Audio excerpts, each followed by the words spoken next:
चूँकि मैंने मनकबत आज पेश करनी है, आज ये खुसूसी टाइम भी है और चूँकि अलहाज अवैस रज़ा कादरी साहब तशरीफ़ ला चुके हैं, ये 2-3 शेर आपसे बात करने मैं चाहता चाहूँगा।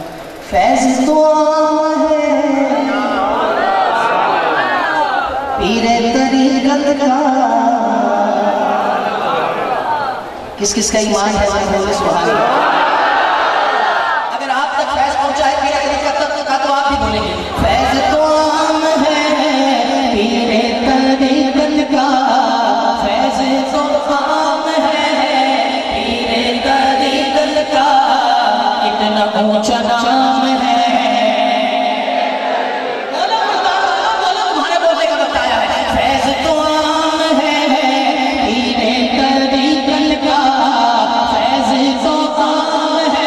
जो फैज़ लेना चाहता है दोनों हाथों को सबका फैज़ तो आम है पीरे तरीक़त का, फैज़ तो आम है पीरे तरीक़त का, कितना ऊंचा नाम है पीरे तरीक़त का, फैज़ तो आम है पीरे तरीक़त का, फैज़ तो आम है पीरे तरीक़त का, कितना ऊंचा नाम है पीरे तरीक़त का, फैज़ तो आम है पीरे तरीक़त का, फैज़ तो आम है पीरे तरीक़त का, कितना ऊंचा नाम है पीरे तरीक़त का।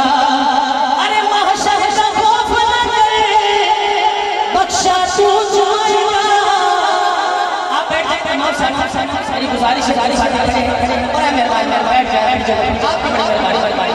अरे महशर का खौफ न करे बख्शा तू जाएगा, देखे तुझको बना दी नारा ये लगाएगा, रहमत किस माने दो जन्नत में जाने दो, रहमत किस माने दो जन्नत में जाने दो, ये तो गुलाम है पीरे तरीक़त का। कौन को गुलाम पीरे तरीक़त बैठा है, दोनों हाथों को समझा के बोले फैज़ तो आम है पीरे तरीक़त का, फैज़ तो आम है पीरे तरीक़त का, कितना ऊंचा नाम है तरीक़त का।